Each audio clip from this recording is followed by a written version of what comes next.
Évangile de Saint Jean, chapitre 5. Après cela, c'était la fête des Juifs, et Jésus monta à Jérusalem. Or, il est à Jérusalem, près de la porte des brebis, une piscine appelée en hébreu Bethesda, qui a 5 portiques. Là étaient étendues quantité d'infirmes, d'aveugles, de boiteux, de perclus, qui attendaient le bouillonnement de l'eau. Un ange du Seigneur, en effet, descendait de temps à autre dans la piscine et agitait l'eau. Celui qui entrait le premier, après que l'eau avait été agitée, était guéri de son mal, quel qu'il fût. Or il y avait là un homme qui était infirme depuis 38 ans. Jésus, le voyant étendu et sachant qu'il était ainsi depuis déjà longtemps, lui dit : « Veux-tu être guéri ? » L'infirme lui répondit : « Seigneur, je n'ai personne pour me jeter dans la piscine quand l'eau a été agitée.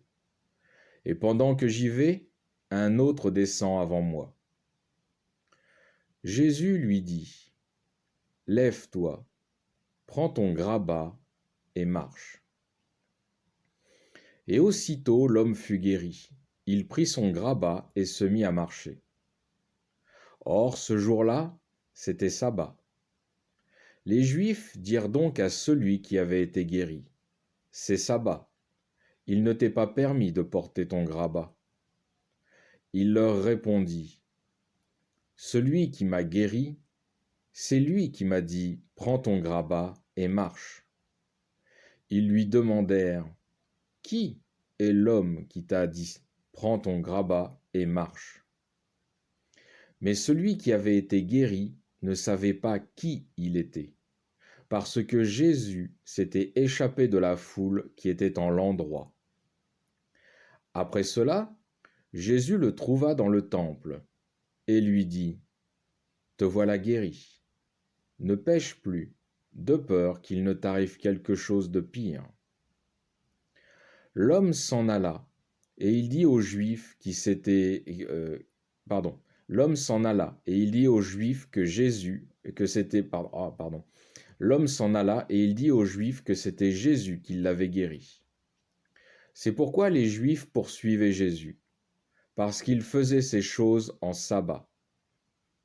Mais Jésus leur répondit : « Mon Père ne s'arrête pas d'agir, et moi aussi j'agis. » C'est pourquoi les Juifs cherchaient davantage à le faire mourir, parce que non seulement il violait le sabbat, mais encore il appelait Dieu son propre Père, s'égalant lui-même à Dieu.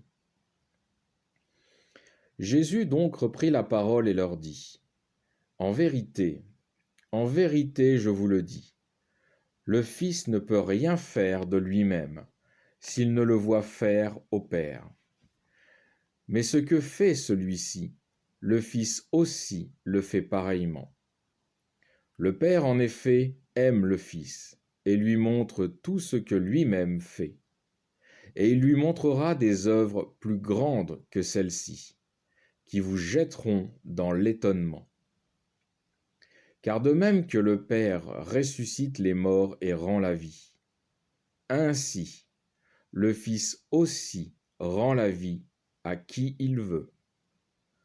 De plus, le Père ne juge personne, mais il a remis au Fils le jugement tout entier, afin que tous honorent le Fils comme ils honorent le Père. Celui qui n'honore pas le Fils n'honore pas le Père qui l'a envoyé. En vérité, je vous le dis, celui qui écoute ma parole et croit en celui qui m'a envoyé a la vie éternelle, et il n'est pas sujet au jugement, mais il est passé de la mort à la vie. En vérité, je vous le dis, l'heure vient, et c'est maintenant, où les morts entendront la voix du Fils de Dieu, et ceux qui l'auront entendu vivront. Car de même que le Père a la vie en lui-même, ainsi il a donné aussi au Fils d'avoir la vie en lui-même. Et il lui a aussi donné pouvoir de juger, parce qu'il est Fils d'homme. Ne vous en étonnez pas, parce que vient l'heure où tous ceux qui sont dans les sépulcres entendront sa voix, et ils en sortiront, ceux qui auront fait le bien ressuscitant pour la vie, ceux qui auront fait le mal ressuscitant pour la condamnation. Je ne puis rien faire de moi-même, selon ce que j'entends.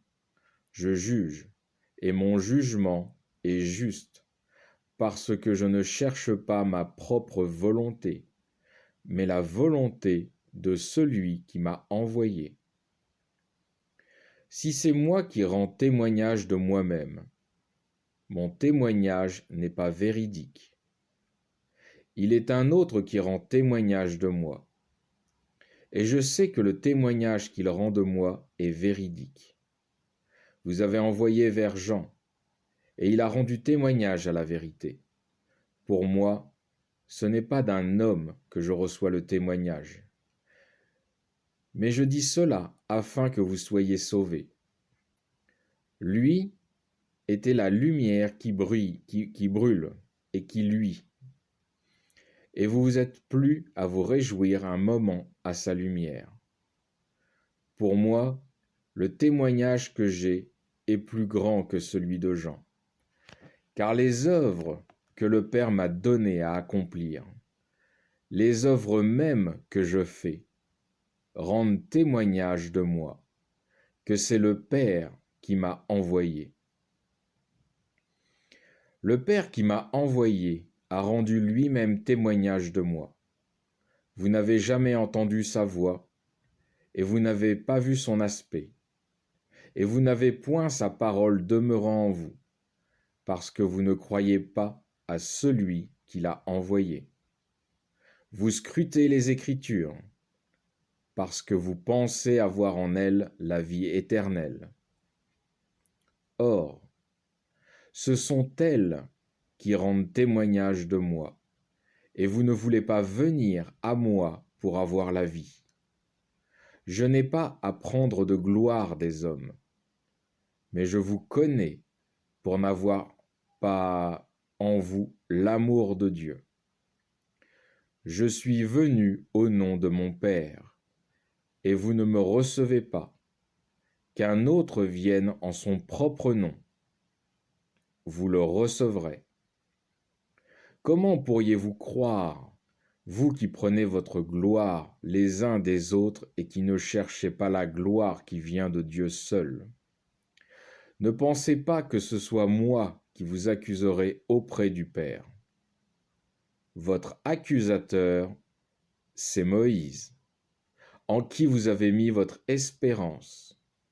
En effet, si vous croyez Moïse, vous me croiriez aussi, car c'est de moi qu'il a écrit. Mais si vous ne croyez pas à ces récits, comment croirez-vous à mes paroles? Fin du chapitre 5.